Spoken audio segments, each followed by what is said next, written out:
Malien an ka foli ani tanuni bɛ aw bɛɛ lajɛlen ye an nisɔndiyalenba ye awa Zen panafricain Azizi ye panafricain dɛ hali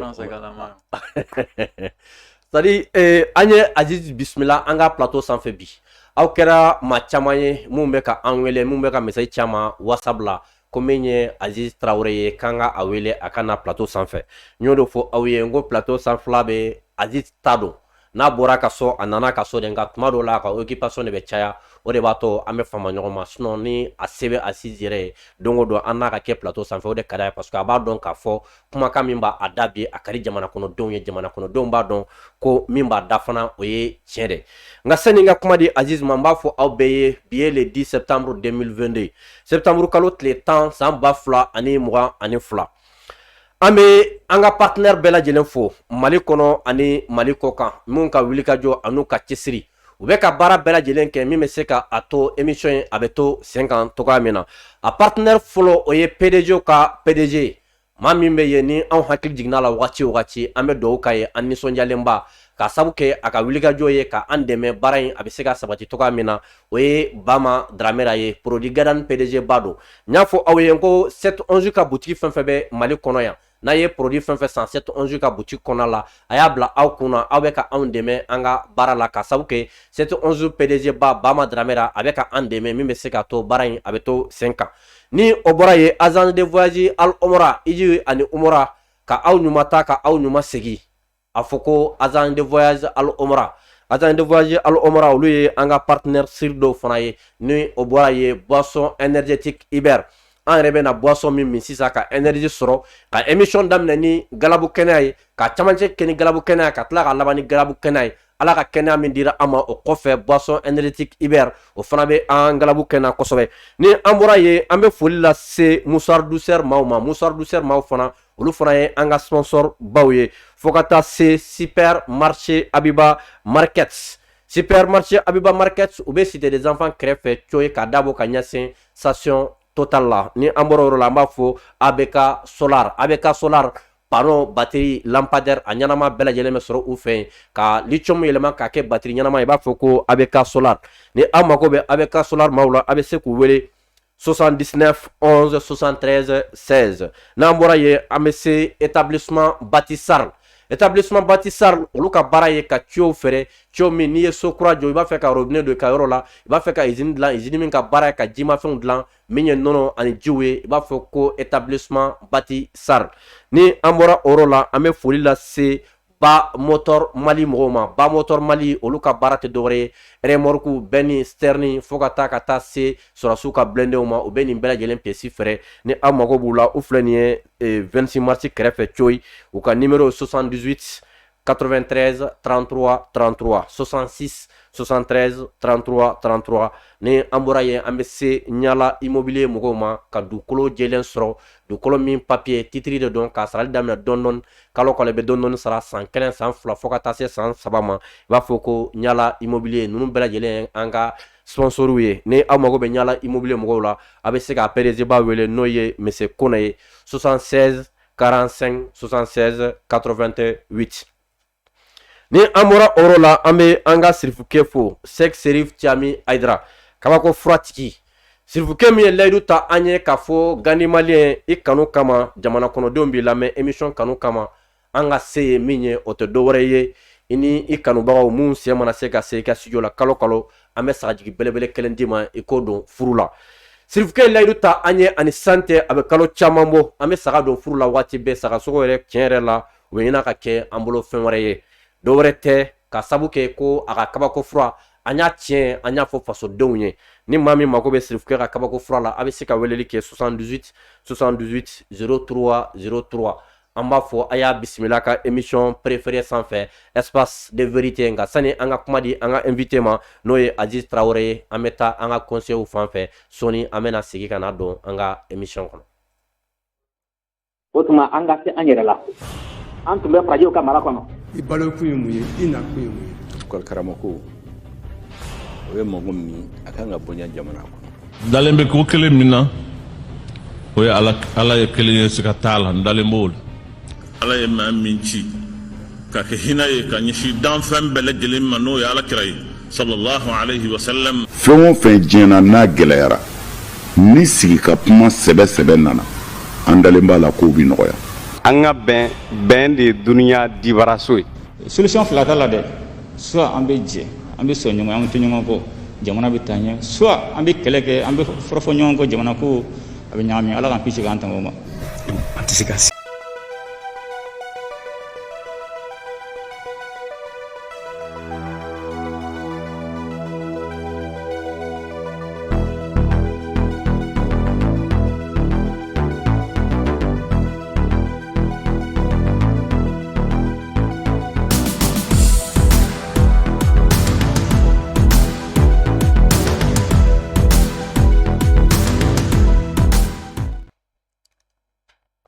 Malien aya bisimila ka émission préférée sans fait.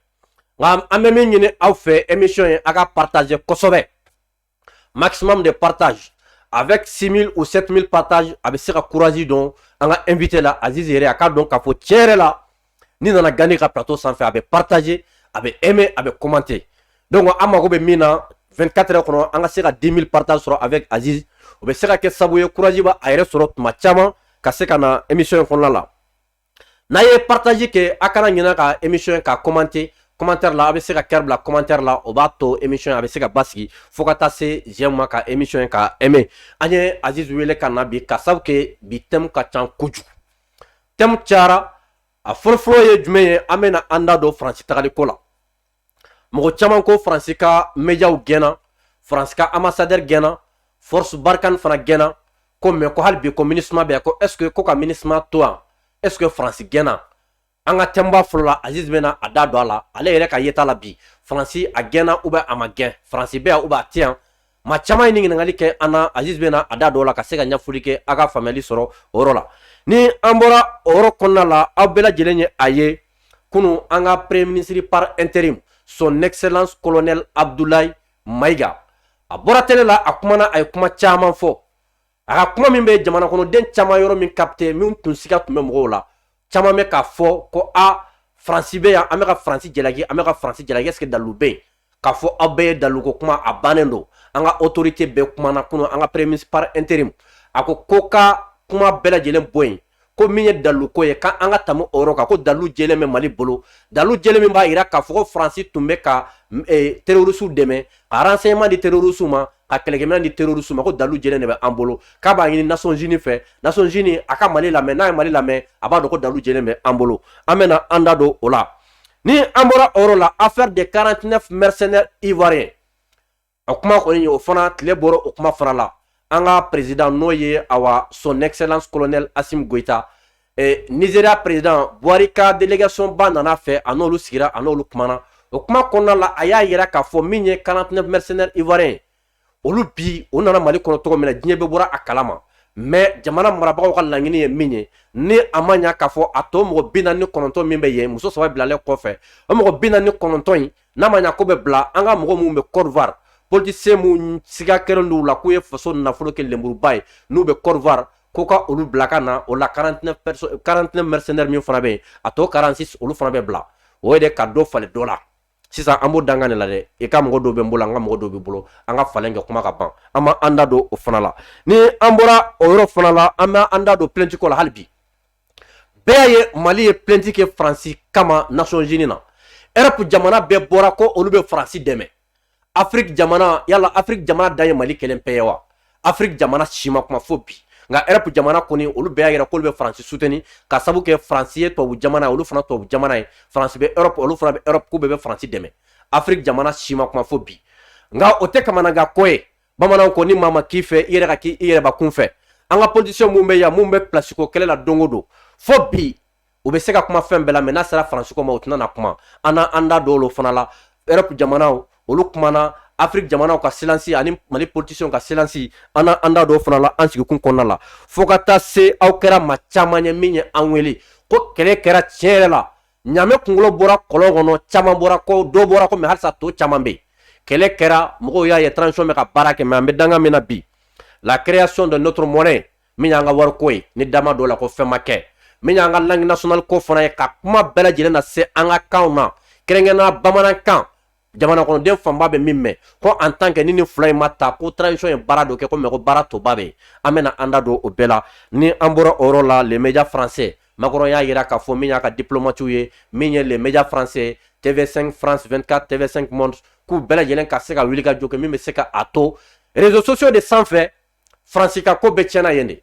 donc francika ko nu ba fa ka dlan réseaux sociaux de France sans fait amba fo awye anga bitem ka chan kuchuku aka chan kuchuku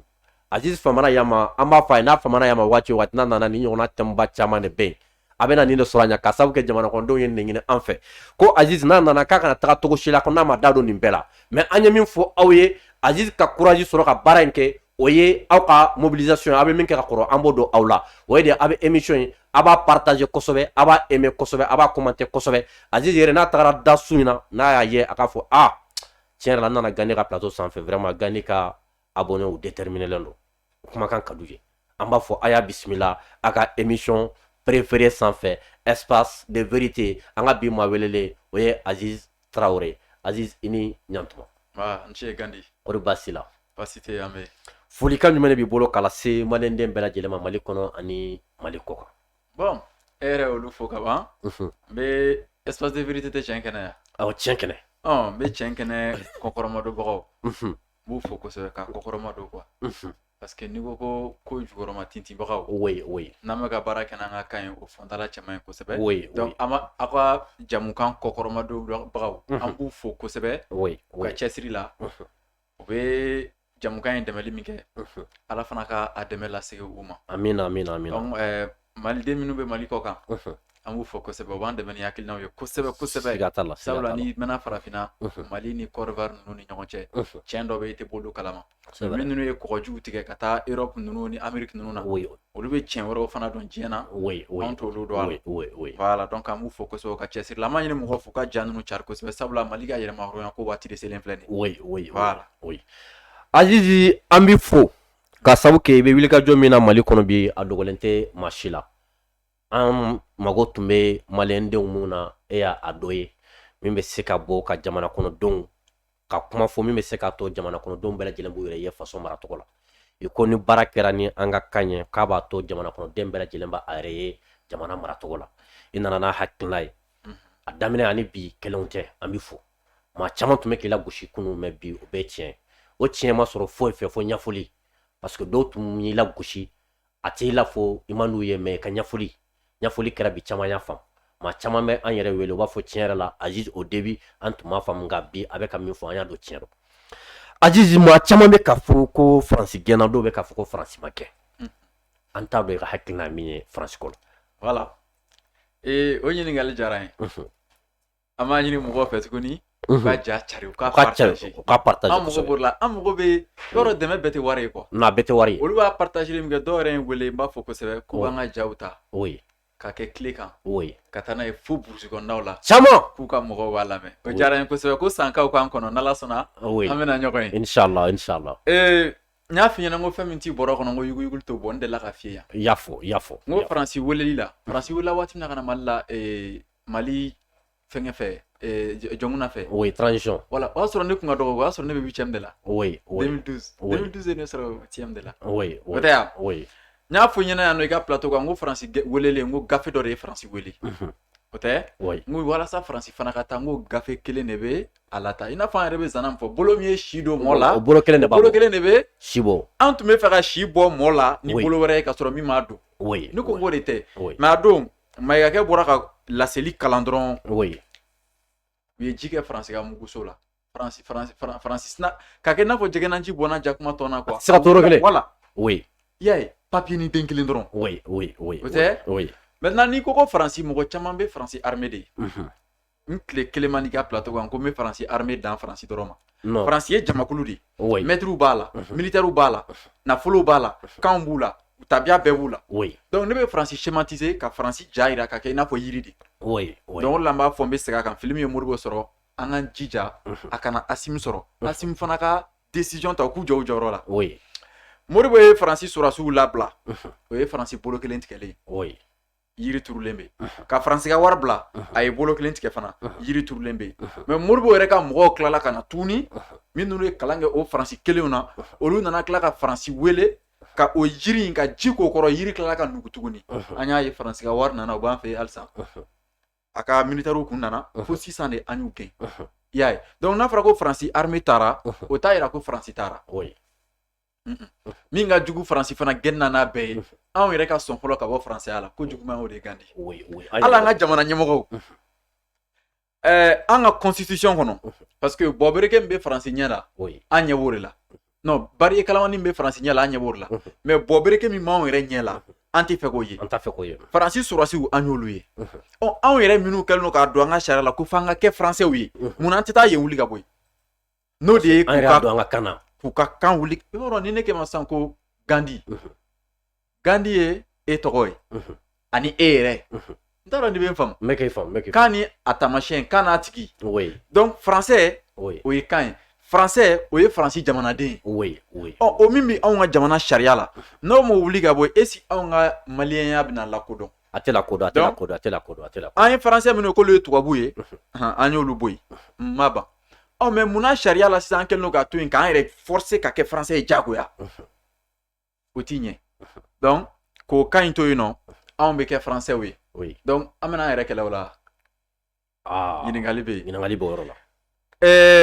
o ka kan mana bɔ yen nɔ o de ye yiri in yɛrɛ dili yɛrɛ ye pewu n'o ma bɔgɔti ka bɔ yen donc e bolo kan in de base bɛɛ kan in de ye base ye u b'a fɔ ko tubabu ye mɔgɔ mara ni fɛn min ye a saba bɛɛ tun b'an fɛ yen kan wari armée a bɛɛ tun bɛ Mali la faransi armée nana kɔsani na jɔngun na ka wagati la ka faransi ka wari sɔrɔ yen k'a ka kan sɔrɔ yen armée taara ka wari sɔrɔ yen ka kan sɔrɔ yen i ɲɛ b'a la bon wari fana nana ka faransi ka kan sɔrɔ yen faransi fana nana ka faransi ka kan sɔrɔ Mali la i ɲɛ b'a la donc fɛn in bɛɛ gulonnen don kan de la n'a tant que n'an ma faransi ka kan bila anw bɛ bayɛlɛma de ka kɛ faransi an bɛ formanté de ka don faransaya da fɛ n'an sera ma ɲɛfɛ komi n'ale politiciens tɛ se ka bɔ ka kuma cogo dɔ la an b'o fana ɲɛfɔ ani fɛn in bɛɛ gulonnen don ɲɔgɔn na i ɲɛ b'a la donc an ye faransi bolo kelen de kari nka yiri turulen don donc an b'a ɲini transition mɔgɔw fɛ mɔgɔw ka ja cariya ka s'u ma quoi parce que transition mɔgɔw bɛ ɲɛfɛ o t'a yira k'u bɛ fɛn bɛɛ dɔn o t'a yira k'u bɛ fɛn bɛɛ ye anw fana bɛ dugu ma o t'a yira k'an tɛ foyi dɔn sɔnɔmɛ bɛ anw kunkolo kɔnɔ n'o ye hakili b'an kunkolo kɔnɔ donc an fana bɛ yeli kɛ a bɛ n'a fɔ n'i taara damusi yɔrɔ la e min jɔlen don ka damu lajɛ e bɛ pion bɔ cogo dɔ ye mais damusela fila t'o ye tuma dɔ la k'i n'a fɔ i yɛrɛ ka i tɛgɛ don a la voilà i n'a fɔ sporteur bɛ cogo min na a di yan fɛ donc an fana n'an ka autorité bɛ ten nin olu bolo b'a la maa bɛ taa sira dɔ ye olu t'o ye parce que olu ni ɲɛgan de donnen don a la mais an b'an jateminɛ de an b'an sigi de k'a lajɛ kosɛbɛ donc ne ye nin fɛn fɛn ye faransi dili min tora sisan a ka kan a n'a ka wari n'o ma bila hali ɲinɛ premier national i bɛ n'i sigi k'a lajɛ n'an ma kunna ja a bɛ taa faransi tuguni a bɛ taa kalan kɛ faransi awɔ olu mana na k'olu ka tila ka fɔ tuguni k'olu ka tila ka faransi kɛlɛ o bɛ kɛ cogo di o tɛ se olu premier national ninnu ni o mɔgɔ minnu ye kalan kɛ faransi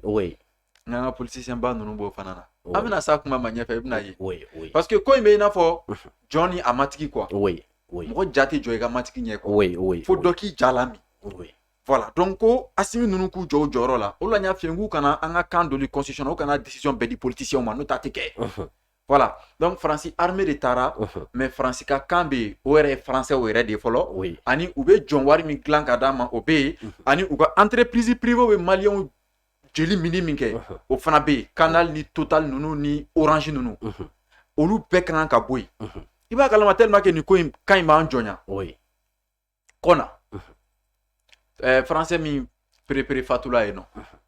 i b'a dɔn o monument bɛ yen nɔ a bɛ mais o yɔrɔ monument ye colonisation de ya farafin minnu taara ka taa faransi bɔ bolo la ne kɔni m'a ye parce que n'a bɛ faransi b'a ye o tun b'a jira ko faransi y'olu monument dilan faransi drapeau b'u bolo o kɛlen don k'a kɔrɔta k'a jira i n'a fɔ faransi tun bɛna bin olu de ye faransi kɔrɔta a tɛ n'a tun bɛ yen o tun bɛna jira mais olu fɛn ninnu bɛ mun ɲini an ka yɔrɔ la mɔgɔ minnu nana k'aw bɛ fɛ ka bɔ jɔnya la hali sisan Kati so minnu bɛ yen tankolon sow de don an ka mairie ba ninnu bɛɛ kan ka bɔ yen ka sigi k'u jɔ kura ye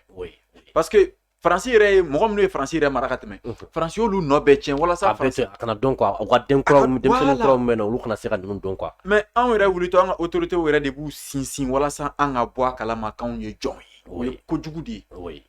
donc n'u kɔni y'u sigi ko faransi armée taara k'o ye faransi taalen i sigi k'a lajɛ ne de fana k'i ma ten faransi armée kelen bɛ segin ka na bɔ maliyɛnw de b'u wele mais n'u seginna n'u y'an sɔrɔ ni sen ye a bɛ bilen dɛ fo lahara sa aw kɔni o y'an ka taa de donc ko in bɛɛ gulonnen no sisan kan in ani wari in la sisan. mais Aziz i ye nin min fɔ nin kuma in pratiquement min bɛ se k'a to mɔgɔ caman bɛ da la Macron ka visite min bɔra ka kɛ Algérie sisan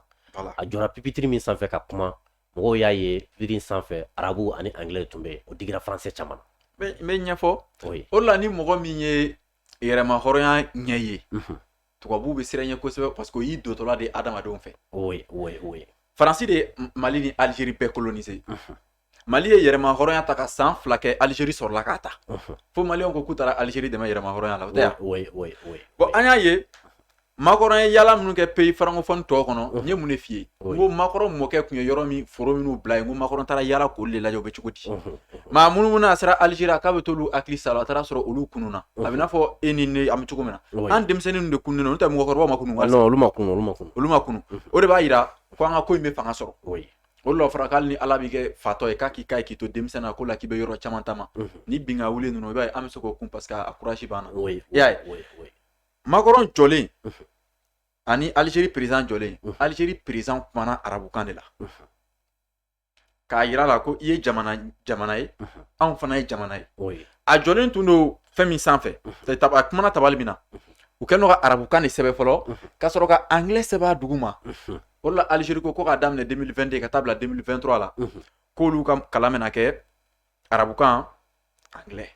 ka français bila o la ne k'i ma i ɲɛ b'a la ninnu hakilina ninnu bɛ ye diɲɛ makobatigibaw de la jamana minnu bɛ yen ni diɲɛ disiba jamanaw don i b'a ye olu de la u bɛ décision ta an bɛ bɔ nin na an bɛ taa nin na o la ne k'i ma n ka bɔ bamanankan na risque mana k'a la u bɛ jɛn n'o ye bon o de y'aw ka taa ɲɛ ye parce que n'a fɔra ko Gandhi ko e bɛ don alijinɛ kɔnɔ n'e sera n'a saya ɲɛ i bɛ don non i ɲɛnama bɛ minɛ ka don alijinɛ kɔnɔ non f'i ka sa wala f'i ka sa de walasa i ka taga ko in fana bɛ ten de tɔɔrɔ min b'i n'i ka hɛrɛ sɔrɔ cɛ i bɛ Ala deli Ala k'o si ma joona walasa i ka taa Algérie y'o misali de yira la nin ye donc ne ko an ka transition mɔgɔw u kana se kilisi la mais a fɔ nɔfɛ u man ka dɛsɛ o fana na dɛ donc k'u fana ka misali ta Algérie kan u y'a ye Assimi y'a ye Mayiga y'a ye bon an fana bɛ k'a fɔ donc k'u fana ka misali ta u k'an ka kanw don ba la k'a yira ko anw de ye nin ye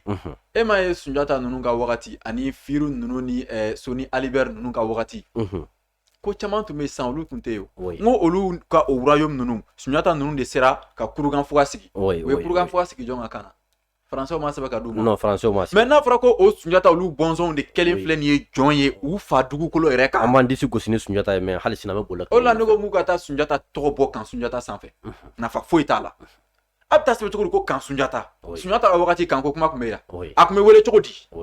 a y'o bila a kan o la n'an m'aw ka kan ta aw ka tabiya a bɛ tunu aw la bon n'i tununa i ka culture kɔnɔ i tununen diɲɛ kɔnɔ o la i b'a ye diɲɛ jamakulu minnu tununen don o ye africain ninnu de ye diɲɛ colonisation tolen don Afrique dɔrɔn de ma donc Algériens y'o de yira Macron na k'olu y'a faamu voilà donc an fana k'a yira ten Aziz i bɔra ka kuma Afrique jamanaw kan k'a yira k'a fɔ ko jamana caman tununen don nin b'a to an bɛ taa Mali ka plainte ko la Nations Unies na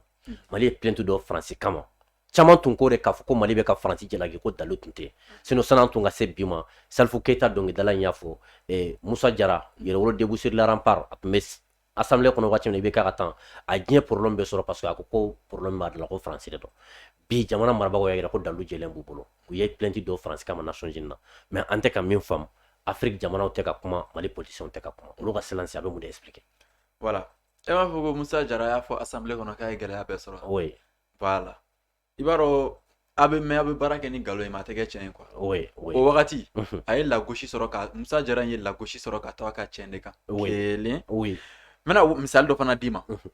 u ye lagosi sugu bɛɛ da Mamadu Awa Gasama kan k'a bɛ kuma bamanankan na assemblée kɔnɔ a kɛra wagati fɛn fɛn na a kelen tun bɛ tiɲɛ kan ni assemblée député bɛɛ ye parce que mɔgɔ minnu y'a suganti a tun bɛ kuma kan na olu bɛ kan mɛ a tiɲɛ tun tɛ se ka yira i ɲɛ bɛ ko la donc min bɛ yira o la ani o ye tiɲɛ ye o tɛ kelen ye o la n y'a f'i ɲɛna n ko Mali ka minɛn ninnu bɛɛ san na n ko min diyara ne ye kosɛbɛ n ko ye kunnafoni dilan de radar fo n y'a kɔrɔ f'i ye radar R min b'a la kɔrɔ A min b'a la kɔrɔ ka tila ka yir'i la français tɛ radar bɛ dilan matière min na a bɛ kalan domaine min na école la ka tila k'o bɛɛ f'i ye u y'a yira ko Faransi y'anw ka sanfɛla suyɛnni min kɛ u y'a gafe wa a kɛra hali nɛgɛ kaɲa minnu na a bɛɛ sɛbɛnlen don o tɛ prévu ya o ye prévu ye voilà maintenant n bɛ fɛn dɔ f'i ye n'i bɛ fɛ ka taa joona i bɛ taa i kelen mais n'i bɛ fɛ ka taa yɔrɔ jan aw bɛ taa o caman mais ni i mɔgɔ ɲɔgɔn ko k'u tɛ fɛ ka taa u to y'i ka sira ta u b'i sɔrɔ yen Mali kan k'o misali de fana yira pays africains na parce que ne y'a f'i ye n ko kɛ ko tɛ pays africains na n bɛ to ka kuma fɔ i ye na tuma bɛɛ n y'a misali d'i ma n ko CEDEAO jamana si tɛ se ka ko ɲɛnabɔ n'u tun bɛ se ka ko ɲɛnabɔ u kɛlen ka embargo wuli ka bɔ Mali kan fɛn dɔ tun kan ka bɔ fɛnw prix la donc o kɔrɔ ye fɛnw prix gɛlɛyalen t'olu nɔ ye cɛkɔrɔba taara dugu la denbaya sira kɔngɔ la i bɔra dugu la denbaya sira kɔngɔ la hali n'i tun sara yen nafa tun t'i la siga t'a la Mali ye dusumakasi min don ye Faransi juguya la diɲɛ tɔn b'a la Union européenne mɔgɔ ka fɛn dɔ faamu quoi Union européenne bɛ i n'a fɔ dugu kelen de a jamana ninnu ye a région de ye wa u ka capitale bɛ o tɛ Bruxelles ya u ka députés b'u bolo donc ni Faransi ni yɔrɔ dɔ bɛ ɲɔgɔn na surtout o tɛ yɔrɔ wɛrɛ fo Faransi ka jɔn jamana ayi u yɛrɛ sɔrɔla ko je ne me laisse pas faire Faransi t'a to a da ka to a la quoi Union européenne bɛɛ ye Faransi dɛmɛna Faransi fɛ hali Allemagne ninnu ka taa sɔrɔ Allemagne ti Faransi jate jamana ye Italie ninnu bɛɛ de dɛmɛna fɛ mais anw t'aw lajɛ Mali de bɛ fɛ ka bɔ a ka maître bolo CEDEAO bɛ yen Union africaine bɛ yen maintenant i bɛna ye sisan ko nafa t'u la CEDEAO jamana minnu bɛ Faransi fɛ Afrique francophone olu bɛɛ ka ala o ye Faransi de ye anglophone bɛɛ ka ala o ye Angleterre ninnu ye donc i ɲɛ b'a la kɛko t'an na voilà maintenant Mali de bɛ fɛ ka bɔ jɔnya la donc jɔn tɔ ninnu olu bɛ siran donc n'olu bɛ siran ni maître k'u ma sisan ko a kana sɔn nin ka bɔ dɛ donc olu bɛ fara u matigi kan sisan jɔn kelen min bɛ fɛ k'u ɲɛ yɛlɛ k'o ɲɛ ci Mali ni francophone jamana ninnu bɛ ten de maintenant o misali mana taara di anglais la anglophone jamanaw bɛ siran parce que a bɛ farafin yɛrɛ de kunna ala ye tubabu dan tubabu y'ale dan quoi e ma y'an ka histoire tubabu de b'a ɲɛfɔ an ye donc o de bɛ k'a to an ka politiciens ninnu tɛ se ka kuma parce que Mali ni u maître bɛ kɛlɛ la mais u ma da a la kosɛbɛ ko kɛlɛ bɛ se sɔrɔ parce que a b'an kunna i n'a fɔ Faransi ala de ye quoi bɛɛ k'i sigi ka nin ko in lajɛ fɔlɔ voilà an k'a lajɛ a bɛna laban cogo min na donc n'a dabirila président da la u bɛ sɔrɔ ka wuli ka taa sɔrɔ fɛɛrɛw b'u bolo mun t'a yira o de la an b'a fɔ Assimi ye a kana sɔn politiki mɔgɔ kɔrɔ ninnu ka bagabagali ka s'a la n'o tɛ a bɛ dabiri a da la nin ko in a man kan tɛ ka segin a ka taa jamana kɔnɔdenw ma a ka taa dɔrɔn an de ko don n'i ye parti politique mɔgɔw yɛrɛ dɔrɔn bɔ k'u bila kelen fila saba i bɛ taa sɔrɔ u kunkolo la dɔrɔn mɔgɔ kɛmɛ ni dɔɔnin mais n ko olu fana bɛɛ mago bɛ population de la an dun bɔra a kalama k'u tun bɛ population kɛ kɛlɛkɛminɛ de u b'aw labɔ aw bɛ na u bɛ kɛlɛ kɛ n'aw ye ni kɛlɛ n'a sera a tɔnɔ dunni ma garikɔriw bɛ don aw n'u cɛ n'u ka VUT yɛrɛ bɛ tɛmɛ u b'aw se ka bɔ sira la ni campagne bɛ kɛ waati min na a bɛɛ bɛ durugu ɲɔgɔn na f'u n'aw bɛ ballon tan o tɛ kɛ yan a b'o tɛgɛ don minɛn kelen kɔnɔ mais n'u ye poste sɔrɔ dɔrɔn garikɔri bɛ don aw n'u cɛ ko mɔgɔ jugu ka ca jamana waati min na e tun bɛ fanga ɲini mɔgɔ jugu kun tɛ voilà donc olu ni Mali ni Faransi to ɲɔgɔn na denmisɛnninw de ja bɛ se ka jɔ Faransi ɲɛ n'o tɛ mɔgɔkɔrɔba ninnu kɔni tɛ bunna an ka politiki mɔgɔ caman bɛ yen u ye kalan kɛ Faransi donc u bɛ Faransi y'a ka hakili bonya de yir'u la donc u bɛ siran o ɲɛ u b'a yira ko Faransi fɛɛrɛ ka bon donc est-ce que an y'an ka ɲɛmɔgɔw dɛmɛ Faransi kɛlɛli la ni an ninnu taara sisan ni Faransi bɛna kɛ cogo di parce que a t'olu kunna ko indépendance totale de bɛ ka ɲini nin ye o t'a dɔn donc u fɛ ko an bɛ partiel de la donc o ye fili juguba de o de la u tɛ se ka kuma mais ni minnu bɛ se ka bɔ k'a yira u ka bɔ k'a yira an bɛ waati min na nin ye n'i ye jamanadenw n'i ye transition in dɛmɛ jamanadenw bɛ bɔ a kalama n'i fana ye transition kɛlɛ jamanadenw fana bɛ bɔ a kalama o de la ne ko n ka kuma ka na walasa bɛɛ jogo ka dɔn min ye min ye o ka dɔn mais est-ce que dalen nɔ la bi k'a fɔ ko politicien ninnu quoi k'u bɛ se ka fɛn fɔ Faransi ko in na bi est-ce que u bɛ se ka kuma bon parce que mɔgɔ min kɔni ye i lamɔ n'a ka hakilina ye i bila ka go o tigi la an ka politiciens ta bɛ ye ten de u tɛ se k'o sɔsɔ Faransi de y'a ka hakilina kɛ k'u lamɔ a caman ma bɔ yen de hali an ka sariya yɛrɛ ma bɔ yen de yan siga t'a la donc hakili sɔn ka go a ma c'est comme n'a fɔra sisan ko e ja ka farinya Ala ɲɛ i b'a dɔn o ye problème ba ye an ta ninnu bɛ ten de donc fili juguba de don parce que olu tun bɛ kɛlɛ de la fɔlɔ ko dalu tɛ yen ko dalu tɛ yen bon dalu dun sɔrɔla bi fana o yiral'u la o yiral'u la et puis a ma yir'u yɛrɛ dɔrɔn na dɛ a yirala an bɛɛ de la diɲɛ bɛɛ min yɛrɛ kɛra problème ye dɔrɔn komi an bɛ jɔnya la u y'a bɔ jɔnya kan na n'o tɛ u tun k'a fɔ panparan bɛɛ k'a mɛn bɛɛ ka k'a seere i n'a fɔ Iran kɔka minisiri ye min kɛ a nana dɔrɔn a kumana Iraniyɛnw ka kan na walasa Iran bɛɛ k'a dɔn min kɛra mais kuma dira an yɛrɛ ka kɔka minisiri ma ale kumana Faransɛw ka kan na donc olu bɛɛ ye fili jugubaw de mais datu finfin bɛɛ tɛ ban woloma na nin bɛɛ la u ka bɔ k'a yira k'u bɛ Mali nɔfɛ u kana an ka kɛ sa Asimi yɛrɛ kunkolo kana ja u ye Asimi ka ko yɛrɛ kana ja u ye mais a bɛ ka Mali yirali min kɛ diɲɛ kɔnɔ i b'a ye ne m'a f'i ɲɛna ko farafin de bɛ bɔ k'a yira diɲɛ na k'a ye n bonya mun tɛ ngo ni ye baara kɛ dɔrɔn i bɛ bonya i y'a mɛn Asimi Dako il faut nous respecter non mais a yɛrɛ u yɛrɛ sɔrɔ k'a bɔra Asimi kɔrɔ k'a kɛra système ye wa jumɛn o k'o fɔ donc olu si ko tɛ mais a bɛ ka Mali bɛ ka bonya min sɔrɔ n'a fɔra bi k'i ye malien ye sous région na ouais mais wagatiw kɛra hali tɛ don da la donc an k'an jija an ka kɛlɛ in se a kun na hali n'a sɔrɔ la u ye kɛlɛ daminɛ a kunjugu kan mais u bɛ s'a ma quoi an k'an jija n'a ye halisa donc ni politicien bɛ se ka bɔ ka Mali dɛmɛ o ka bɔ ni min b'a dɔn k'i tɛ se ka Mali fana dɛmɛ i jɛlen to yen awɔ tɛ ne don an k'o fana yira quoi k'a yira aw don an bɛ taa aw tɛ an bɛ taa olu mana prévu d'a ma o minnu nana n k'olu de nana ni prévu ye donc n'olu de y'a yira donc an b'u dɛmɛ an se ye min ye an b'o kɛ a banna a ka pays africain fana to yen Mali k'olu to yen a kana kuma yɛrɛ Union africaine u kana kuma yɛrɛ n'a sɔrɔ Union africaine tun bɛ se ka ko ɲɛnabɔ a ɲɛmɔgɔ bɛ wuli cogo di ka taa alikama deli Russie la ko kɔngɔ bɛ c'est que an tɛ ko de kunna donc Mali min bɛ fɛ k'a yɛrɛ kɛ yen dɛ Mali k'a yɛrɛ kɛ an bɛ tila ka ninnu tɔ bɛɛ ɲɛ yɛlɛ a bɛ kɛ bɛɛ ɲɛna yan bɛɛ b'a ye fo ni Asimi ninnu siranna ka sira bila dɛ donc n'u fana siranna ka sira bila olu kɛlen ka jama janfa n'i ye jama janfa hali Ala yɛrɛ fana t'i to yen o ko tɛ munumunu donc an ka taa fɛ dɔrɔn d'accord Azizi an y'a jateminɛ sisan an ka jamana marabagaw kɛrɛnkɛrɛnnenya an ka jamana premier ministre par intérim a bɔra kumana tubabukan na kunun a kuma caman fɔ u bɛ k'a fɔ ko bi tuguni k'u bɛ bɔ tuguni ko ka tila ka saga bɛɛ lajɛlen bamanankan na est ce que o t'a yira k'a fɔ an bɛ ka kuma mun fɔ u bɛ k'an lamɛn u b'a lamɛn n'u bɔra bi k'a ɲɛfɔ bamanankan na i bɛna ye mɔgɔw ka faamuyali bɛ bonya a la kosɛbɛ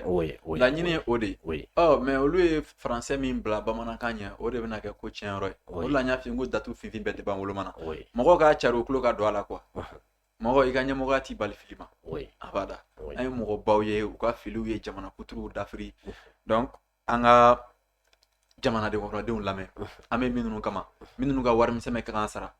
an kana an jugu bila an ka jamanaden kɔnɔdenw ɲɛ o de y'an ka farafinna marabaga kɔrɔw bɛɛ sɔrɔ u ye u jugu kunnafoni u y'o de kɛ priorité u dɛmɛbagaw yɛrɛ ka kunnafoni k'o kɛ bolo kɔfɛ fɛn ye e m'a ye u b'a fɔ ko sokɔnɔ jugu ni kɛnɛma jugu ko sokɔnɔ jugu de ka jugu min b'i ka so kɔnɔ o de ka jugu kosɛbɛ o de la n'a fɔra k'an bɛna bɔ faransɛya la dɔw b'a fɔ k'an tɛ bɔ a la donc o de ka jugu kosɛbɛ o kɔrɔ ye ne yɛrɛ tɛ fɛ ka falen i b'o tigi to yen de c'est comme mɔgɔ min ko n bɛ fɛ ka dege burun fiyɛ la o bɛ dege mais ni maa min ko fiɲɛ t'ale kɔnɔ dun ni m'o to i laban bɛ burun fiyɛ o nɔ la o de la n ko transition ka a cɛ sira a ka cɛn dɛmɛ cɛn in nɔfɛ ka cɛn in lataa ɲɛfɛ a k'i cɛ sira la a bɛ se sɔrɔ a la voilà mɔgɔ minnu ko cɛn na ko fanga t'olu la ka cɛn dɛmɛ a y'olu to yen u k'u makun a bɛ bɛn an bɛ taga d'accord ni an bɔra yɔrɔ la Azizi an bɛ taa Ivoiriyɛnw ka sɔrɔdasi 49 ɲɔgɔn na tun minɛlen don nka kuma caman tɛmɛna muso 3 in bilara nka muso 3 bilalen kɔfɛ an y'a ye an ka président n'o ye son excellence colonel Assimi Goïta ye ani délégation nigérienne ye ɲɔgɔn ye o kuma senfɛ a bɛ k'a yira k'a fɔ a tɔ mɔgɔ 46 min bɛ yen olu bilali bɛ ka conditionner an ka maa minnu fana bɛ Côte d'Ivoire ye ni mandat d'arrêt international dalen don olu kan ko fo olu fana ka sɔn yala e bolo bi sani an ka sɔn ma fɔlɔ muso 3 in bilali e y'o bilali ye cogo di fɔlɔ Azizi non bon depuis a daminɛ na an b'a fɔ k'an b'an ka fanga nɔfɛ oui donc n'an ka fanga ye min kɛ nin yɔrɔ in na komi u ma faga ka ban kojugu ma k'u la f'u bilala fanga y'u bila ni faamuyali min ye u ma mɔgɔw labɔ a dɔw kalama a ɲɛna an b'u nɔfɛ n'u ye décision min ta u k'a ta dɔrɔn a ka kɛ forobako ye jama ka bɔ a kalama dɔrɔn o yɔrɔ la o ɲɛna kosɛbɛ mais k'an bɛna o ko sɔgɔbɛ olu cɛman ye kosɛbɛ quoi nafa t'olu la o de la n y'a f'i ɲɛna n ko i bɛ gouvernement de sɔrɔ a b'a yɛrɛ kalala fili nka i tɛ gouvernement sɔrɔ ko min nalolen don voilà donc u b'u yɛrɛ kalala fili ko dɔw la o t'a yira k'u nalolen don a la quoi donc n'u y'a u ka ko ye cogo ye olu de ka ko ye cogo don ko b'olu de bolo olu de ni Côte d'Ivoire sɔrɔdasi ninnu bɛ ɲɔgɔn ye an n'u tɛ ɲɔgɔn ye u bɛ min fɔ u bɛ fɔ olu de ɲɛna olu de b'a labɛn cogo la min bɛ se ka fɔ anw ye an hakili bɛ don yɔrɔ sɔrɔ la olu de b'o kɛ a n'an bɛ min sɔrɔ journaliste fɛ o tɛ ne kɔni ka kɛlɛ fanba ye min ye a yɔrɔ la u bila kun ninnu n'a fɛn ninnu a kunnafoniw ka cari forobakan na jamanaden fanba k'a dɔn ko nin de b'an ka jamana kɔnɔ n'o tɛ waatiw kɛra an ka jamana kunnafoni hali sisan a bɛ réseaux sociaux de sanfɛ hali sisan an bɛ don min na ko bi o de la an tɛ sɛgɛn an tɛ ɲinɛ an bɛ aw média mɔgɔ ninnu an b'aw fo tuma bɛɛ i m'a ye ne b'aw fo ka tɛmɛ de gouvernement ORTM kan n'i sɛgɛn ne yɛrɛ u ka journal de 20 heures u k'a dabila yɛrɛ nafa foyi t'a la mun nafa b'a la mais i bɛ taa journal de 20 heures de lajɛ u bɛ taa muso ɲininka a bɛ nan fɛn feere la u b'a ɲininka a bɛ kɛ kuma ye bamanankan na k'a sɛbɛn français la o tɛ d'aw ma dɛ u b'o ka bamanankan de kɛ fitinin ye ka to k'a lakalen tubabukan na o tuma a bɛ ka fɔ français o de ya a dun bɛ ka fɔ a ɲɔgɔnnaw de ye mun tɛ mais ne yɛrɛ dabali ma ban aji ca kuma o la ko ne ko fili juguba de don non a kuma ka jugu a fili ka jugu a fili ka jugu fili juguba de don kan dun ye gundo de ne hakili aw kan ka ɲɔgɔn de kunnafoni aw dun ko k'aw b'a fɛ ka jamana kɔnɔdenw kunnafoni n n'u bɛ communiqué bila u b'a fɔ ko opinion nationale et internationale opinion nationale bɛ kan min mɛn munna aw t'a fɔ o la fɔlɔ opinion internationale bɛ kan min mɛn ka sɔrɔ k'a fɔ kan international la mais i ka kɛ bɛ anglais mɛn a y'a bɔ bamanankan na a ka tila k'a lase anglais la dɔrɔn a ma ban wa a banna mais ko fɔ aw de ka faransi kunnafoni fɔlɔ i n'a fɔ aw ye français ye ka sɔrɔ ka anw yɛrɛ kunnafoni sa donc français bɛ u ka faamuyali bɛ bonya la olu b'u u ka labɛn bɛɛ sabati fɔlɔ ka sɔrɔ an m'a dɔn min bɛ yen o la u ye dankara an ka ɲɛmɔgɔ bɛɛ lajɛlen na ten kelen ka a révolutionnaire fɛn fɛn tubabu ma dankara bɛɛ la a kɛra mais tubabu révolutionnaire bɛ yen munna u ma se ka dankara olu yɛrɛ la n'i ye sɛgɛ faransi ani OTAN ye bi Poutine ka fatu bi o bɛɛ bɛ bɛn mais munna o tɛ se ka dankara la parce que Poutine n'a ka jamanaden de bɛ ɲɔgɔn faamuya fɔlɔ u bɛ sɔrɔ ka maa wɛrɛ la faamuya mais an ka jamana kɔnɔ jamana ɲɛmɔgɔw olu n'u jugu de bɛ ɲɔgɔn faamuya fɔlɔ o tɛ diɲɛya kunjugu kan fɛ non o ye baara gɛlɛya o la nkalon kan voilà donc k'u ka jamana kɔnɔdenw kunnafoni u k'o bila ɲɛfɛ u ye publication dɔ kɛ o don k'o diyara n ye kosɛbɛ k'u bɛna an ka journalistes ta minnu bɛ don kibaruw lase bamanankan na ko k'u lakɔgɔ former o tɛ k'i kɔgɔ ye voilà k'u lakɔgɔ bamanankan kalanko ɲuman ni a fɔko ɲuman na n'a fɔra ko san 62 jamana min ka yɛrɛma hɔrɔnya b'a bolo k'olu de bɛ fɛ k'o sira ta bi mais ko tard vaut mieux que jamais quoi ko a mɛnna o ka fisa a tɛna kɛ ye n'u y'a sira ta o ka ɲi donc u k'a lajɛ u ka journal de 20h min bɛ français la u t'a boyo a tɛ se ka boyo hali n'a simi ko k'a b'a boyo an yɛrɛ fana bɛ wuli ka mankan k'a la donc u ka français in bila kɔfɛ ka bamanankan in bila ɲɛfɛ jamanaden fanba ka kunnafoni hali ma ye e ko k'u ye a fɔ français la k'u bɛna segin a kan bamanankan na o tun ye jumɛn ye sa donc français ta banna la ka ban o la ne ko n k'u ka médiaw gɛn ko nafa ma y'a la a ye mɔgɔ minnu gɛn a bɛ ka tila k'a fɔ a y'a jɔ dɛ an bɛ fɛ ka nin de kɛ a bɛ se ka kɛ n'a fɔ français rumeur fanga bɛ se ka bonya sani jamana kɔnɔdenw k'a faamuya et puis aw kɛlɛli ka nɔgɔ aw jugu bolo ka tɛmɛ o y'aw kɛtɔla d'aw jugu sago ye quoi o la ni wariko kuma ni fɔra dɔrɔn i b'a ye an ka mɔgɔw bɛ siran wa hali o siran b'an ka jamana faama ninnu voilà donc u k'an yɛrɛ ka kunnafoni o ko o kɛ priorité fɔlɔ k'o kɛ u kunna ko ye fɔlɔ ka an jugu ta k'o bila kɔfɛ la o bɛ bɛn kosɛbɛ d'accord 49 mercenaires ka citation au début Côte d'Ivoire autorité tun y'a yira k'a fɔ k'u ka bila sans délai mais sisan o sɔnna k'a fɔ tiɲɛ yɛrɛ la k'u nacogo ko fili yɛrɛ la o sɔnna fili ma bi non n bɛ fɛn dɔ ɲɛf'i ye Gandi oui k'u falen an ka personnalité ninnu na k'a fɔ ko a y'u bila sans délai o ye jamanaw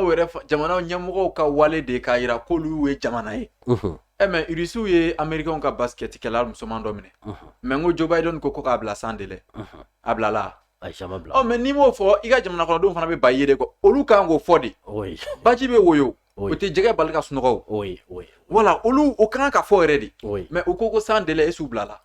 Mali wulila Côte d'Ivoire wulila mais mun wɛrɛ bɛ yen o de la i b'a dɔn han n'i ye ne bila Assimi place la ne bɛ Afrique de l'Ouest mara i kelen b'a bɛɛ mara Assimi kelen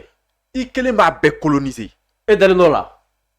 mais i bɛ taa sɔrɔ u t'a yɔrɔ de ye kosɛbɛ quoi n'o tɛ han i b'u coloniser f'u bɛna tunga la i fɛ yen o t'u bɔ u bɛ na i bɛ tila tuguni ka walanda d'u ma u bɛ t'u ka jamana kɔnɔ Mali bɛ se k'o kɛ bi a dafɛ jamana bɛɛ lajɛlen na ni fɛn hali fɛn kelen dɔrɔn o ye jumɛn ye kan dɔrɔn ni Mali y'a ka kan ta a b'a dafɛ jamana bɛɛ coloniser parce que Mali ye bin ka wuli minnu kɛ kan officialisé la tɔw bɛna fɔ k'u b'o de kɛ donc u bɛ diyagoya sa u bɛna Mali de fɛ yen gundo dɔw yɛrɛ bɛ olu fɔli yɛrɛ cɛman ninnu fɛn ninnu ye gundo de o de la tubabuw tɛ fɛ abada anw ka bɔ kanko tiɲɛ kalama e m'a ye Faransi bɛ siran jamana min ɲɛ Afiriki ni bɛɛ o Algérie de n'a bɛ siran Algérie ɲɛ ka mɔgɔ mara ka tila ka siran ɲɛ sinon a bɛ Faransi bɛ siran Algérie parce que a bɔra ni kɔfɛ siranni min ye a m'a faamuya Faransi m'o faamu Mali fana kan k'o misali kelen de kɛ n'an ta k'an yɛrɛ de ma ɲɛsin an ka jamana ma an tɛ taa donc 49 soldats ko in a tɔ tɛ mɔgɔ 46 ye sa n ka Assimi yɛrɛ ka kuma na o y'a yira k'a fɔ ko Côte d'Ivoire bɛ k'a ka sɔrɔdasiw bilali ko kuma fɔ k'o ye tiɲɛ ye mais ko n'i y'an ka opposants yɛrɛ n'u murutira jamana kɔnɔ u bɛ boli ka t'u dogo yɔrɔ min na fɔlɔ o ye Côte d'Ivoire de donc o tɛ an yamaruya ka Côte d'Ivoire jamana ɲɛmɔgɔ dɔgɔya an tɛ an ka jamana ɲɛmɔgɔ fana dɔgɔya nafa tɛ olu ko ninnu na quoi Ote voilà donc nanga nyamoko ya ye kabe nyana bo cogo mina uko nyana bo cogo fo anye ama kilina faka ama kilina la solu matande no ta na asimite sigi ga kuma ça c'est vrai aka conseil fana ba soro video no nepe donc uka nya fo forobala anga anya kilina faka uka ta ku frano nga ni min kay ko ko la wala abana voilà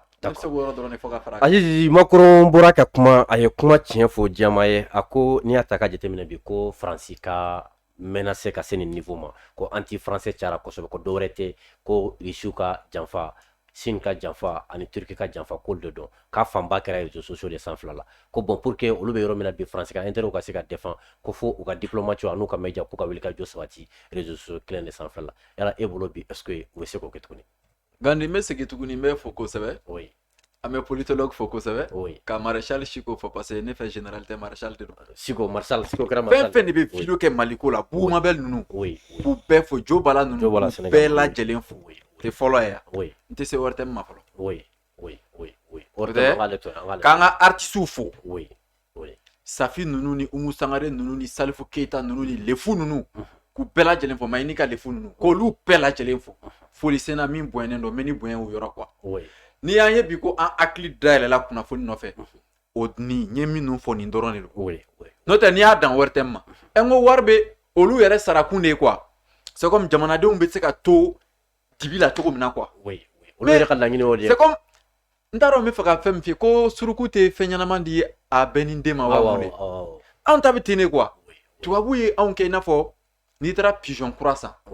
i b'a koron fɔlɔ k'a degi i ka so la n'o banna i b'a to a yɛrɛ bɛ pan a bɛ taa yala a bɛ tila ka segin kan afirikanw bɛ Faransi bolo ten de mais Afiriki jamana ɲɛmɔgɔw yɛrɛ t'a dɔn k'olu bɛ minɛlen don ten de quoi e ma kɛ ko t'u la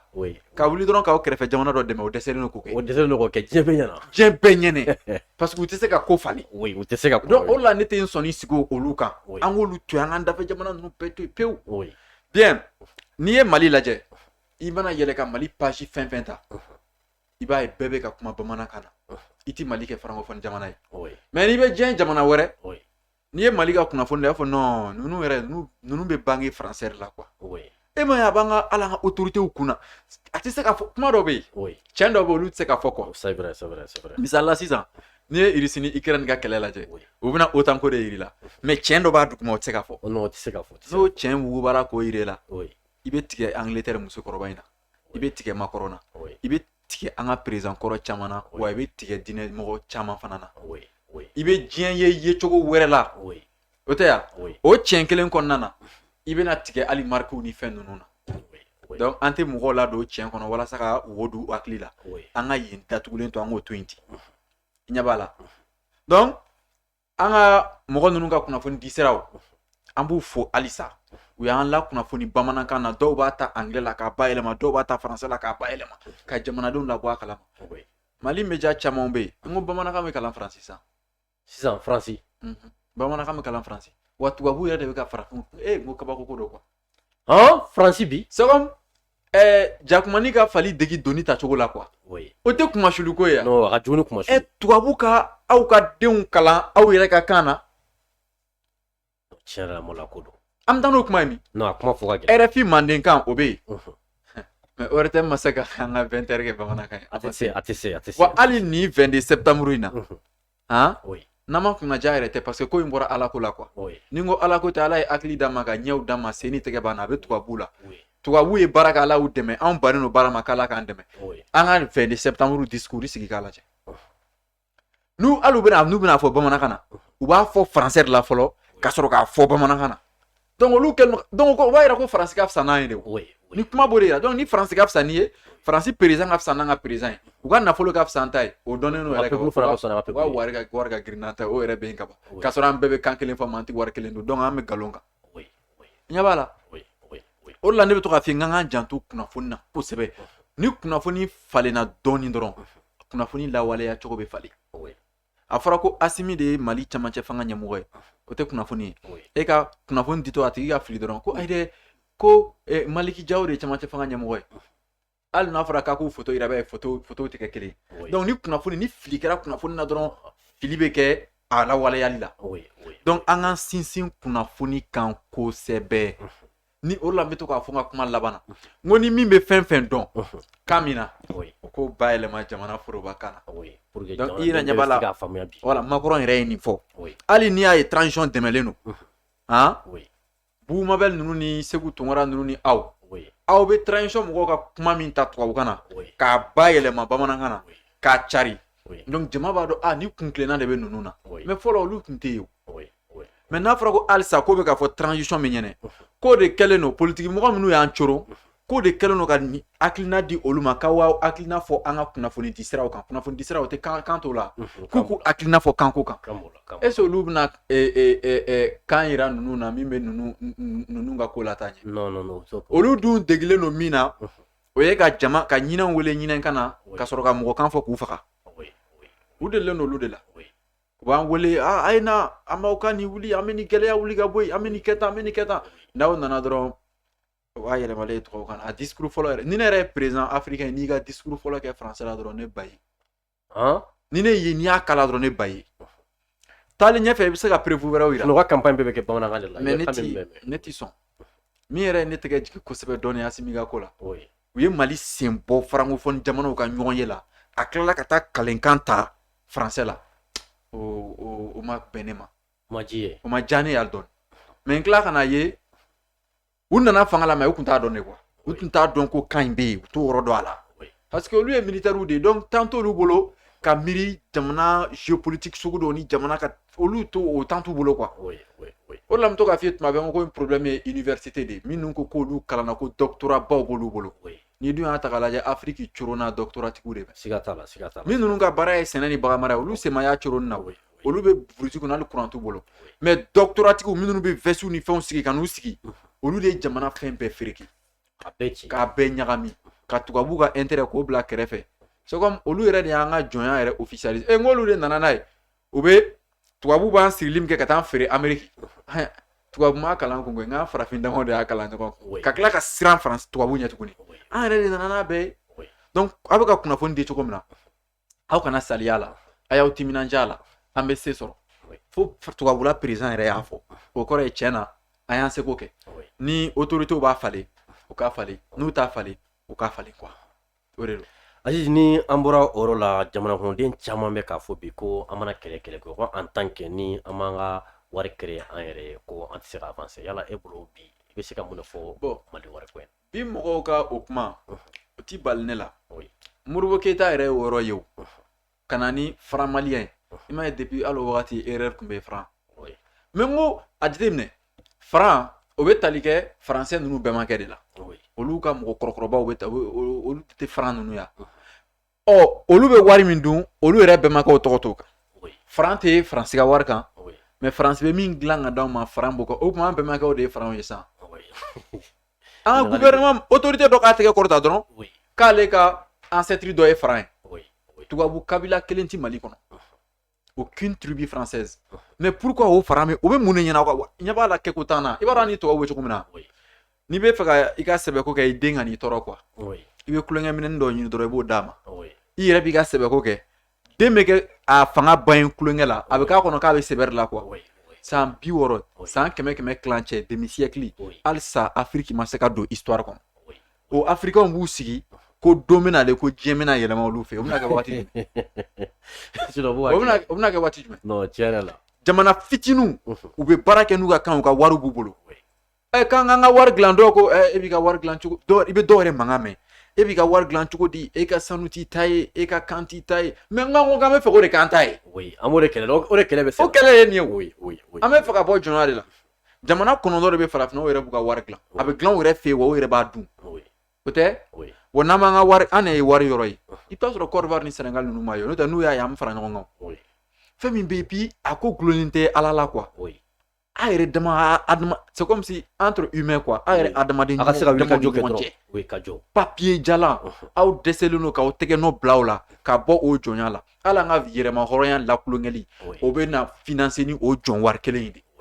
franc de colonie française aw bɛ k'o colonie française wari dun aw bɛ taa mun indépendance kulonkɛ kɛ donc o ye laadala ko de mais tiɲɛ tɛ c'est comme a tun bɛ kɛ ko laada don mais an bɛ taa kɛ ko tiɲɛ don o tɛ kelen ye k'an ka don fêter an ka yɛrɛma indépendance in fêteli laada de don n'o tɛ tiɲɛ tɛ mais an bɛna discours ye sa ko ali immi me yele ngali shini Mali palais la imme yele français la mais o to ko kele betami to bu yere bu sigu be yela on a de quoi parce que ouais nous esi ke ko yere be nunu na to bu bo de ye quoi mais autant bali ka nga nyamoko nunu deme quoi note Mali fasa jonjon be bamanakana